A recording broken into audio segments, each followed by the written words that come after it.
नमस्कार दोस्तों, एक बार फिर स्वागत है आप सभी का इंडियाज स्टूडेंट अकेडमी पर। दोस्तों, आज की इस वीडियो में हम डिस्कस करने वाले हैं एमपी पुलिस से 2016 में पूछे गए सामान्य ज्ञान के क्वेश्चन, जो कि आपके लिए 2022 की परीक्षा में बहुत ही उपयोगी होंगे। दोस्तों, मैं आपको बता दूं कि हमने एमपी पुलिस से रिलेटेड सामान्य ज्ञान की जो भी वीडियोस बनाई हैं, जीके की, या जो 2 घंटे वाली वीडियो बनाई थी हमने जिसमें 2016 के क्वेश्चन बताए थे, जीके के अलावा 500 क्वेश्चन बताए थे। वहाँ से दोस्तों क्वेश्चन पूछे जा रहे हैं। अभी जो 8 जनवरी की परीक्षा हुई है, इसमें क्वेश्चन पूछे गए हैं, उनसे रिलेटेड क्वेश्चन पूछे गए हैं। तो दोस्तों, हमारी जो वीडियो है एमपी पुलिस से रिलेटेड आपके लिए काफ़ी उपयोगी होने वाली हैं। अगर आपने वीडियो नहीं देखी है तो प्लीज़ देखिएगा। तो चलिए, बिना किसी देरी के मैं इस वीडियो को भी शुरू करता हूँ। पहला क्वेश्चन है, इनमें से कौन सा संग्रहालय राजा मानसिंह तोमर द्वारा बनाया गया था?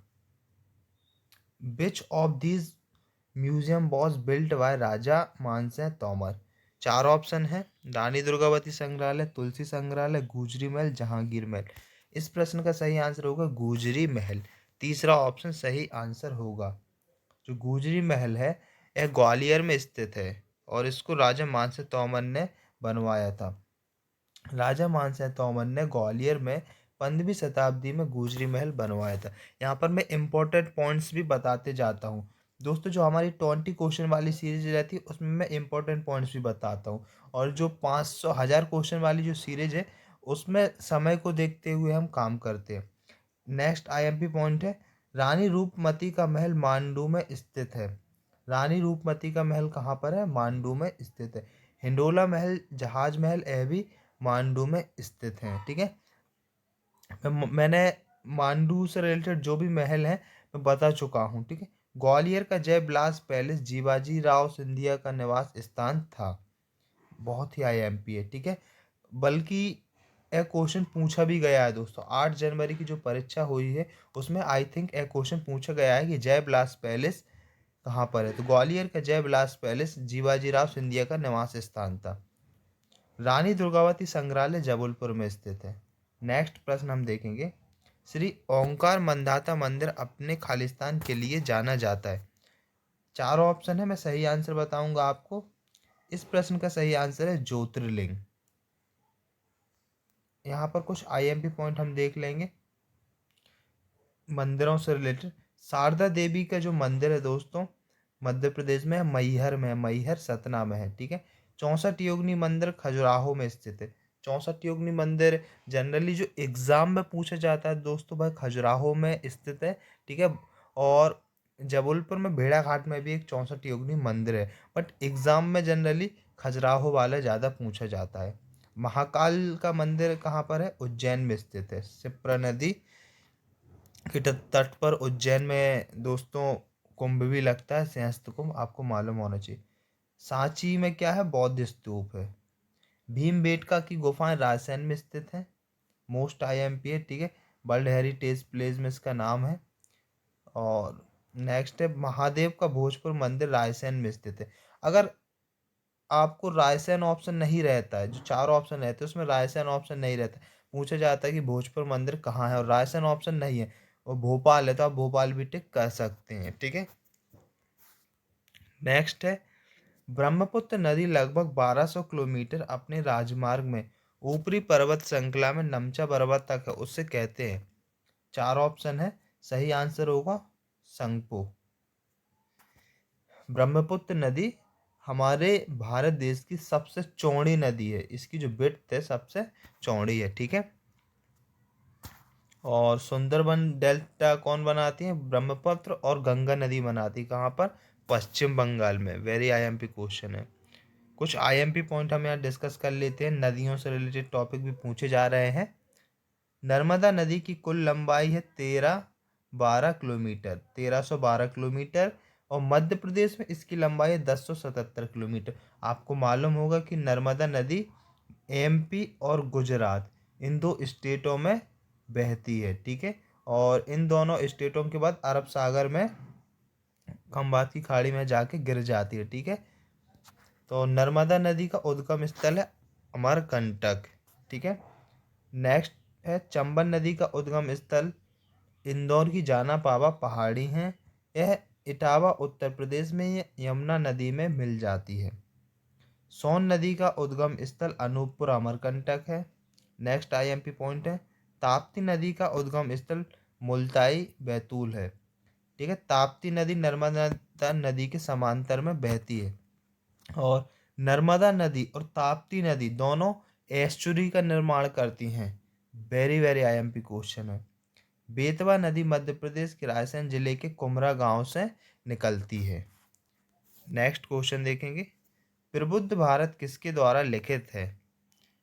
चार ऑप्शन है, रामकृष्ण परमहंस, स्वामी विवेकानंद, शारदा देवी, बिपिन चंद्रपाल। इस प्रश्न का सही आंसर होगा स्वामी विवेकानंद। प्रबुद्ध भारत स्वामी विवेकानंद से संबंधित है। कुछ आईएमपी पॉइंट डिस्कस कर लेते हैं।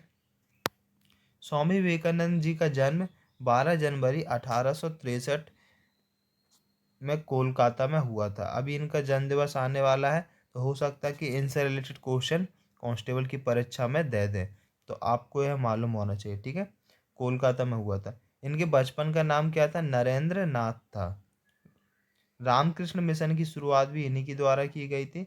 इनके गुरु का नाम था श्री रामकृष्ण। ठीक है, अमेरिका के शिकागो में इन्होंने जो भाषण दिया था, इससे लोग बहुत ही ज़्यादा प्रभावित हुए थे। इसमें स्पेशली इनका जो भाइयों बहनों वाला वर्ड था, यह काफ़ी ज़्यादा लोगों को प्रभावित किया था, स्पेशली विदेश में। नेक्स्ट है, भारत के अंतिम उप प्रधानमंत्री कौन थे? दोस्तों, वर्तमान में हमारे देश में उप प्रधानमंत्री का पद समाप्त कर दिया गया है। अब यहाँ पर पूछा गया है कि जो last one deputy prime minister थे कौन थे?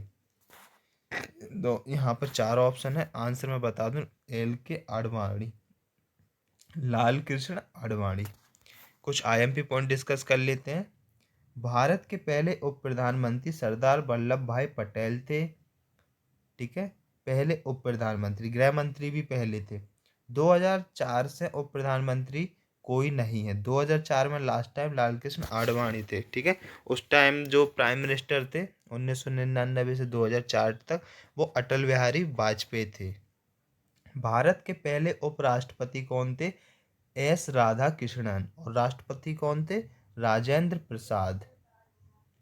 पहले रेल मंत्री जॉन मथाई। जनरली लोग पहले रेल मंत्री नहीं पढ़ते, करंट में कौन है तो पढ़ लेते हैं। पहले रेल मंत्री थे जॉन मथाई।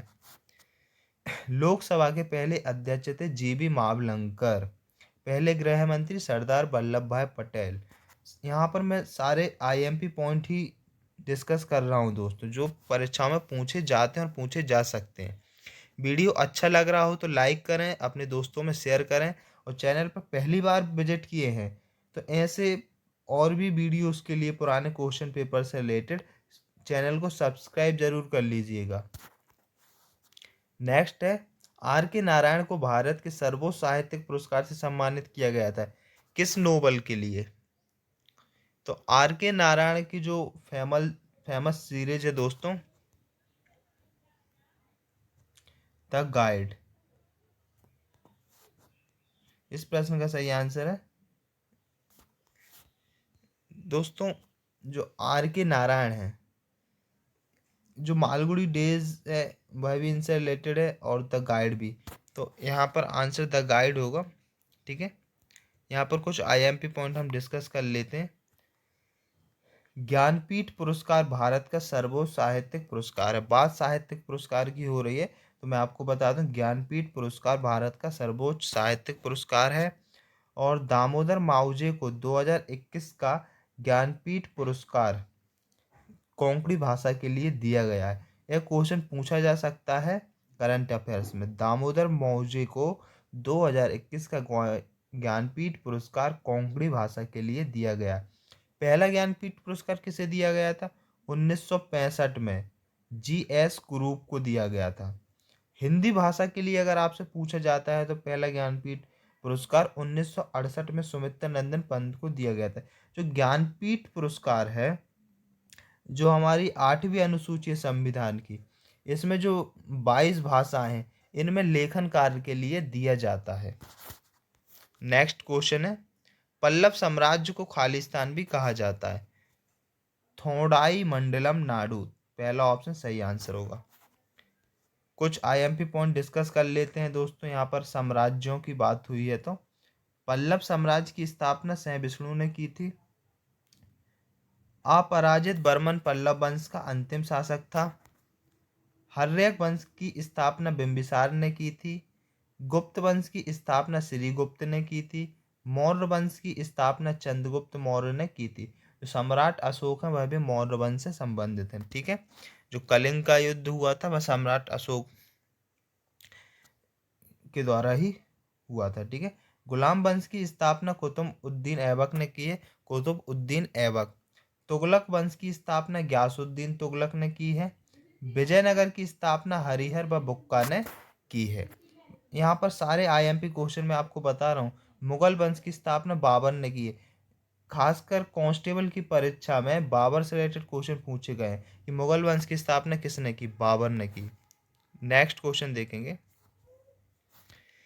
इनमें से कौन मालवा क्षेत्र में सबसे महत्वपूर्ण शहर है। चारों ऑप्शन है, आपको मालूम होना चाहिए कि मालवा क्षेत्र में कौन कौन से जिले आते हैं। उज्जैन हो गया, इंदौर, धार, ऐसा भी मालवा क्षेत्र में आते हैं। ठीक है, तो पन्ना तो आता नहीं है, रीवा भी नहीं आता, भिंड भी नहीं आता, उमरिया भी नहीं आता, रीवा भी नहीं आता। जो इंदौर के आसपास के जिले हैं वह मालवा क्षेत्र में आते हैं, तो उज्जैन व इंदौर। ठीक है, पन्ना तो उज्जैन के पास है ही नहीं, रीवा भी नहीं, उमरिया भी नहीं, उज्जैन है। तो दूसरा ऑप्शन सही आंसर होगा, उज्जैन और इंदौर। आईएमपी पॉइंट है, मालवा पश्चिम मध्य भारत का ऐतिहासिक क्षेत्र है। ठीक है दोस्तों, एक क्वेश्चन पूछा जाता है कि मध्य प्रदेश में कितने संभाग हैं। ठीक है, कितने संभाग हैं और उन संभागों में कौन कौन से जिले हैं। तो आपका है टास्क है, आप इसको अच्छे से पढ़ लीजिएगा क्योंकि कांस्टेबल में ऐसे क्वेश्चन पूछे गए हैं। नेक्स्ट है, संविधान के किस अनुच्छेद ने अस्पृश्यता को समाप्त कर दिया है। तो संविधान का जो अनुच्छेद 17 है इसके द्वारा अस्पृश्यता, अनटचेबिलिटी को समाप्त कर दिया गया है। संविधान में जो भी आईएमपी आर्टिकल्स हैं उनको आप जरूर पढ़िएगा, स्पेशली जो संशोधन से रिलेटेड हैं। कुछ आईएमपी आर्टिकल हम यहाँ देखेंगे। जो आर्टिकल फर्स्ट है यह क्या बताता है, संघ का नाम और राज्य क्षेत्र। अनुच्छेद 19 हमें अभिव्यक्ति की स्वतंत्रता देता है, 19 अभिव्यक्ति की स्वतंत्रता। अनुच्छेद 76 76 भारत का महान्यायवादी से संबंधित है। अनुच्छेद 148 पीएससी में बहुत ज़्यादा पूछा जाता है, नियंत्रक और महालेखा परीक्षक। अनुच्छेद 165 राज्य के महाधिवक्ता। अनुच्छेद 280 वित्त आयोग की स्थापना से संबंधित है, बहुत ही आईएमपी। अनुच्छेद 352 राष्ट्रीय आपातकाल और 356 राष्ट्रपति शासन से संबंधित है।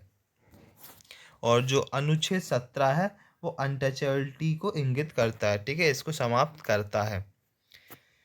यहाँ पर जो मोस्ट आईएमपी आर्टिकल है वो मैं आपको बता दूं। जो अनुच्छेद 76 है भारत का महान्यायवादी, और अनुच्छेद 148 ये बहुत ही आईएमपी हैं। और 352 में आईएमपी है, ये तो एमपी पुलिस कांस्टेबल ने पूछा भी गया है। नेक्स्ट क्वेश्चन है, एक बाइट कितने बिट्स के बराबर होता है। 8 बिट्स के बराबर होता है। कंप्यूटर का क्वेश्चन है। यहाँ पर दोस्तों कंप्यूटर से रिलेटेड क्वेश्चन आया है तो मैं कुछ आईएमपी फुल फॉर्म बता देता हूँ जो कि कंप्यूटर से रिलेटेड परीक्षाओं में पूछे जाते हैं। सीपीयू, सीपीयू का फुल फॉर्म क्या है, central processing unit. RAM, RAM random access memory. ROM, read only memory. USB, universal serial bus. USB का फुल फॉर्म जनरली आप लोग को मालूम नहीं होगा, यूनिवर्सल सीरियल बस। वायरस का फुल फॉर्म भी आई थिंक आप लोगों ने पढ़ा हो, vital information resource under siege. PSU, power supply unit. जो सीपीयू होता है ना इसमें पावर सप्लाई यूनिट लगी रहती है। IP, internal protocol. DDS, digital data storage. HTTP exam में बहुत ज़्यादा पूछा जाता है। Hyper text transfer protocol. Gmail, graphical mail. LAN, local area network. इसी प्रकार होता है एक WAN, तो यहाँ पर आप इसका स्क्रीनशॉट ले सकते हैं। CPU central processing unit, RAM random access memory, ROM read only memory, USB universal serial bus, virus vital information resource under siege, PSU power supply unit, internal protocol, IP DDS digital data storage, HTTP hyper text transfer protocol, Gmail graphical mail, LAN local area network. Next question देखेंगे हम। वर्ष 1957 में पारित किया गया SCRA का पूरा नाम क्या है? तो SCRA का पूरा नाम है securities contracts regulation act. Securities contracts regulation act, तो दूसरा ऑप्शन सही आंसर होगा। नेक्स्ट क्वेश्चन है, राष्ट्रीय ग्रामीण विकास संस्थान कहाँ स्थित है? राष्ट्रीय ग्रामीण विकास संस्थान कहाँ स्थित है? कहाँ पर है दोस्तों? राष्ट्रीय ग्रामीण विकास संस्थान हैदराबाद में स्थित है। अब यहाँ पर कुछ IMP इंस्टीट्यूट हम डिस्कस कर लेते हैं, जो कि एग्जाम पॉइंट ऑफ व्यू से IMP, यहाँ तो मैंने थोड़े से लिए, बट इंडिया में बहुत सारे ऐसे इंस्टीट्यूट हैं जो कि एग्जाम में पूछे जाते हैं। भारतीय वानस्पतिक सर्वेक्षण विभाग का मुख्यालय कहाँ पर है? कोलकाता में। उष्ण कटिबंधीय संस्थान कहाँ पर है? जबलपुर में, पूछा जाता है एग्जाम में। एयरफोर्स अकादमी कहाँ पर है? हैदराबाद में। हिंदुस्तान एरोनॉटिक्स लिमिटेड कहाँ पर? बेंगलोर में। बेंगलोर में इसरो का मुख्यालय भी है, और बेंगलोर को ही भारत का सिलिकॉन वैली कहा जाता है। भारतीय डायमंड संस्थान सूरत में। सूरत कपड़ों के लिए काफ़ी फेमस है, ठीक है। भारत परमाणु अनुसंधान केंद्र ट्रॉम्बे में है। भारतीय धान अनुसंधान केंद्र कटक में है। दलहन अनुसंधान केंद्र कानपुर में है। डेयरी अनुसंधान केंद्र करनाल हरियाणा, बहुत ही IMP है। स्क्रीनशॉट आप ले सकते हैं। नेक्स्ट है, योग के क्षेत्र में अनुसंधान को मजबूत करने के लिए शुरू किया सत्यम का पूर्ण रूप है। सत्यम का पूर्ण रूप है science and technology of yoga and meditation. Science and technology of yoga and meditation, योग और ध्यान का विज्ञान एवं प्रौद्योगिकी। नेक्स्ट क्वेश्चन है, जो सार्वजनिक रूप में झूठ डिटेक्ट से जाना जाता है, विभिन्न शारीरिक सूचकांकों को रिकॉर्ड करता है जब व्यक्ति कई सवालों का जवाब देता है। सिंपली यहाँ पर पूछा जा रहा है कि जो झूठ बोलते हैं लोग, उसको डिटेक्ट करने के लिए कौन सी मशीन यूज होती है? तो इस प्रश्न का आंसर है पॉलीग्राफ। पॉलीग्राफ। यहाँ पर कुछ इम्पोर्टेंट मेजरमेंट इंस्ट्रूमेंट को हम डिस्कस करेंगे, जो कि एग्जाम पॉइंट ऑफ व्यू से इम्पोर्टेंट है। जो अमीटर होता है, इसका उपयोग होता है विद्युत धारा को मेजर करने के लिए, इलेक्ट्रिक करंट। बैरोमीटर का उपयोग होता है एटमॉस्फेरिक प्रेशर, वायुमंडल के दाब को मापने के लिए। कैलोरीमीटर का उपयोग होता है हीट, ऊष्मा को मेजर करने के लिए, मापने के लिए।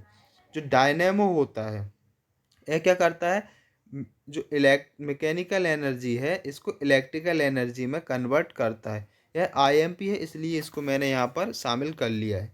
हाइग्रोमीटर क्या करता है? जो हवा है उसमें जो ह्यूमिडिटी है उसको मेजर करता है, हाइग्रोमीटर। हाइड्रोमीटर लिक्विड की ग्रेविटी को मेजर करता है। हाइड्रोमीटर और हाइग्रोमीटर में अंतर मालूम होना चाहिए। हाइग्रो, जब जी ग्रो आ जाए मतलब ह्यूमिडिटी ऑफ एयर, और जब ड्रो आ जाए मतलब specific gravity of liquid. Manometer क्या करता है? प्रेशर को मेजर करता है, ठीक है। जो गैस का प्रेशर होता है उसको मेजर करता है। सिस्मोग्राफ, सिस्मोग्राफ का काम क्या है? जो भूकंप आता है उसके जो शॉक्स होते हैं उसकी इंटेंसिटी, भूकंप की तीव्रता को मापता है। स्पीडोमीटर गाड़ियों की, जो हमारी व्हीकल्स होती हैं, टू व्हीलर फोर व्हीलर, इनकी स्पीड को मेजर करता है। जो सामने डब्बा लगा रहता है जिसमें स्पीड बताती है, वह स्पीडोमीटर ही होता है। स्टेथोस्कोप डॉक्टर यूज़ करते हैं, हमारे हार्ट में लगाते हैं, here heart and lung sound. तो जो हृदय की ध्वनि होती है उसको सुनने के लिए डॉक्टर यूज़ करते हैं स्टेथोस्कोप का। थर्मामीटर, थर्मामीटर का उपयोग टेम्परेचर को मेजर करने के लिए यूज़ होता है। नेक्स्ट है, साल 2014 में दादा साहेब फाल्के पुरस्कार किसने जीता था?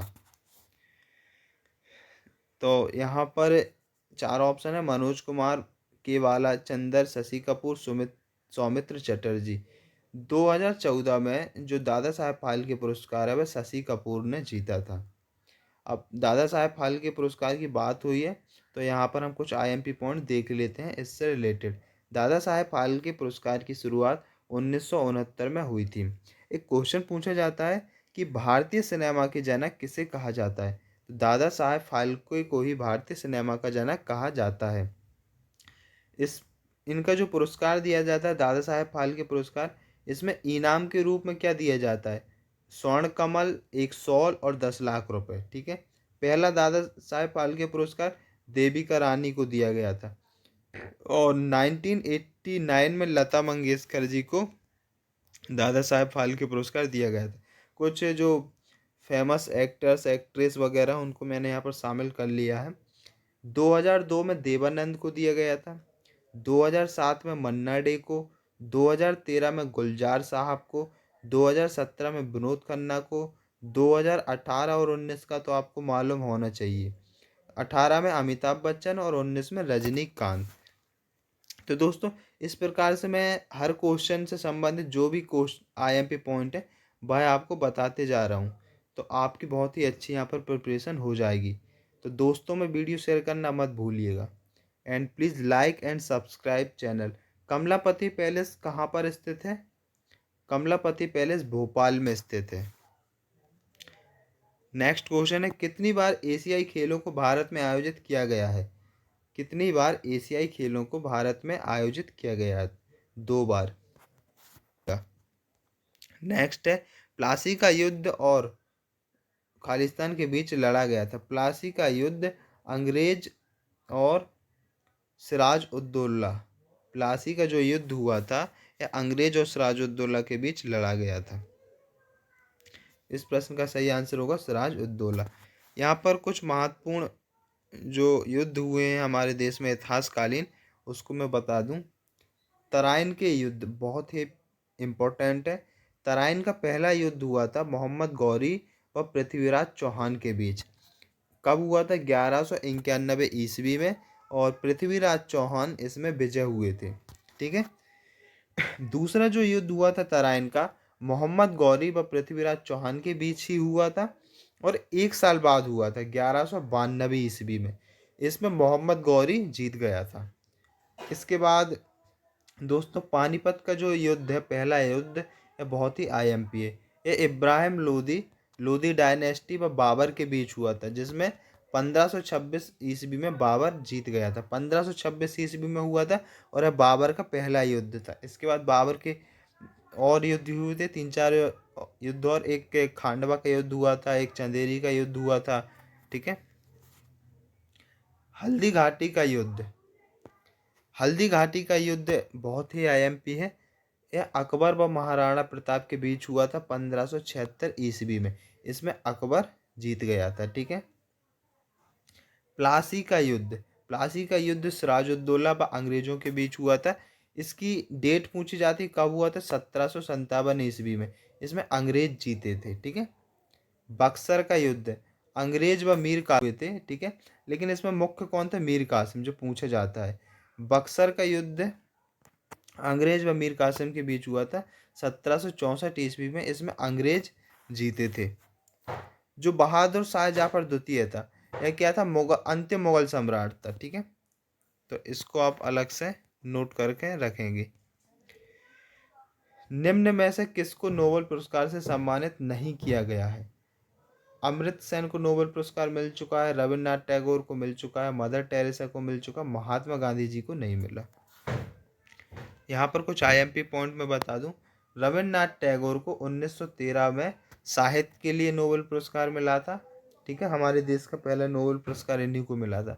सीवी रमन को फिजिक्स में कार्य करने के लिए 1930 में नोबेल पुरस्कार मिला था। मदर टेरेसा को 1979 में शांति का नोबेल पुरस्कार मिल चुका है। ठीक है।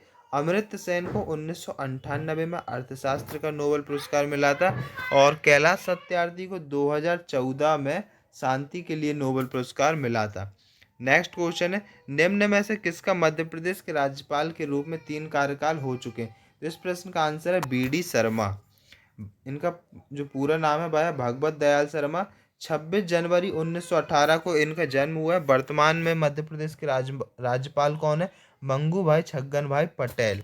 तो दोस्तों वीडियो अच्छी लगी हो तो प्लीज़ लाइक करिएगा, शेयर करिएगा।